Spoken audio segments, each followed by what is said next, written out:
Hello friends, welcome back to the James Lawrence Allcott channel and the first of several World Cup previews for Qatar 2022. I'm going to be out there for the tournament. I can't believe that's happening. That's completely down to you guys watching this channel and giving me those opportunities. So thank you so much for that. I'm going to be on Sky Sports News most mornings, 9:30 I think, for half an hour, something like that, talking about all the big games every single day. So make sure you go check that out. But more importantly, I'm going to be making as much content as possible for you guys. So let's dive into it with our first preview.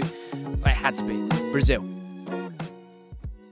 So the big question is, can Brazil be the first South American side to win the World Cup since they did it, of course, in 2002? In this preview, we're going to take a look at whether Brazil can break the chain of European teams winning the World Cup and what their squad offers. This is an up-and-coming Brazilian squad that has since forgotten the terrors of 2014, of course, their home World Cup, and they look refreshed and ready to embark on a new journey towards World Cup glory.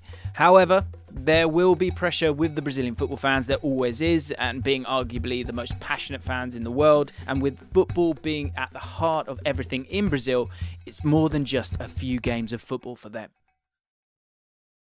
So what can we expect from Brazil in this tournament? Well, they were pretty much flawless in qualifying. They won 14 out of their 17 matches, drawing the other 3. They also scored a total of 40 goals from 17 matches, and at times they made their matches look like training drills. A staggering statistic is that they only conceded 5 goals in their entire qualifying campaign. As I said, that's 17 games. That is a characteristic not many will associate with the Brazilian team, but this could be the difference maker.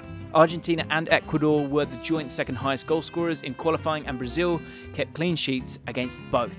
And Brazil took it up a gear towards the end of the qualification campaign with 3 back-to-back 4-0 victories. Let's talk formation, system and tactical approach. For the most part, Brazil will play a 4-2-3-1, which allows them to play 4 dynamic attackers and to play on the front foot. However, versus lesser opposition in qualifying, they did dabble with a 4-3-3 with 2 8s. Despite this, they will almost certainly play that 4-2-3-1, as the level of opposition they'll be facing are higher than those that they've faced, of course, in qualifying. Brazil are a side that don't always control every single minute of every match that they play, which is something that you would expect when it comes to Brazil, and therefore they can be got at.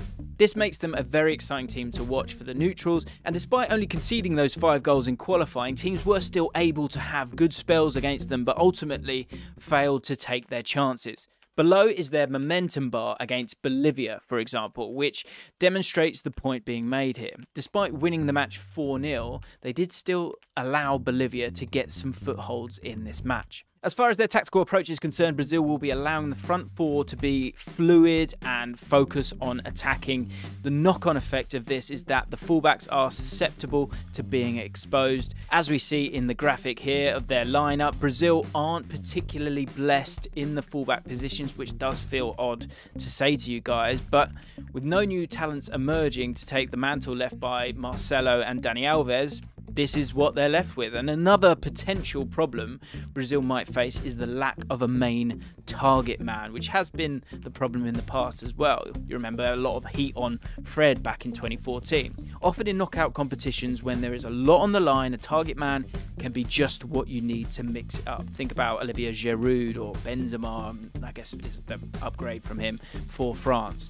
Giroud's played so many of those games because in international football, it's of a huge use. So Brazil's squad largely consists of players who want the ball to feet, and that could make them predictable against better teams. This also opens the door to teams sitting back and hitting them in transitions.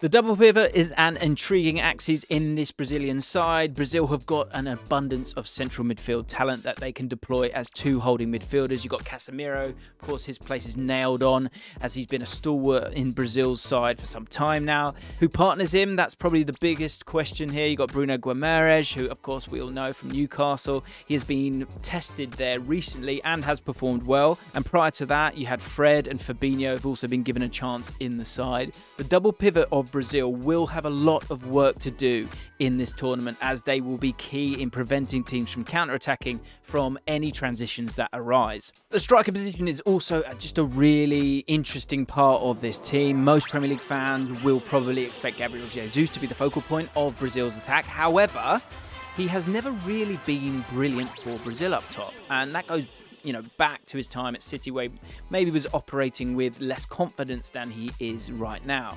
Because of that, Brazil like to play Richarlison up top, who of course doesn't suffer from a lack of confidence. But the thing here is Jesus' form could make him just unignorable. The problem for Jesus is that he likes to move out to the left when playing as a striker, and these are the exact positions, of course, that Neymar will be taking up for Brazil. So let's talk key players, and of course we've got to talk about Neymar. Neymar is the crown jewel in this side, and the team is very much built around him. Neymar currently sits on 75 goals for Brazil and is only 2 goals from equaling Pele's record for Brazil. And despite being likely to be deployed as a 10 in this system, Neymar has also led the line for Brazil in qualifying. Wherever he plays, though, his heat map always tends to look something like this. So the key difference in his role with Brazil to that of PSG, and I think that's something to keep an eye on any World Cup game, is do they play in the same position as they do for their domestic side? And the difference between him with Brazil and that of PSG is that he will sometimes drop deeper to receive the ball, as he's the primary creator of this side. In qualifying, he created 8 big chances, as well as averaging 2.6 key passes per 90. The freedom that he has will no doubt cause problems for any team.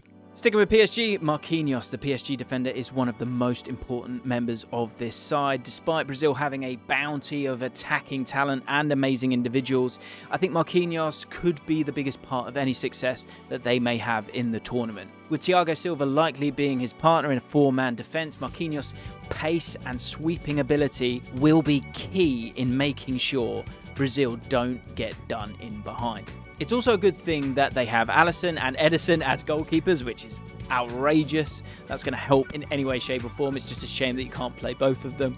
Marquinhos played 14 games in qualifying and was not only key in their defence, but also very important in their build-up play as well, averaging 93% pass success rate.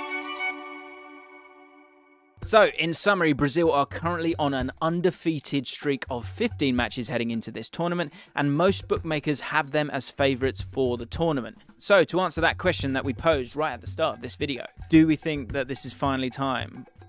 I don't.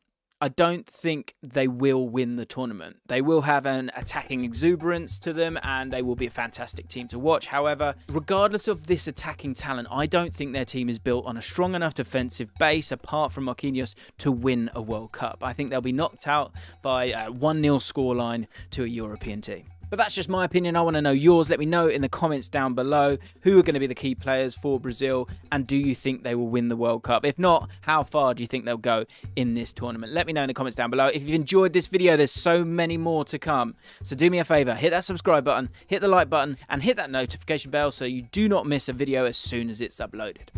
That's Brazil.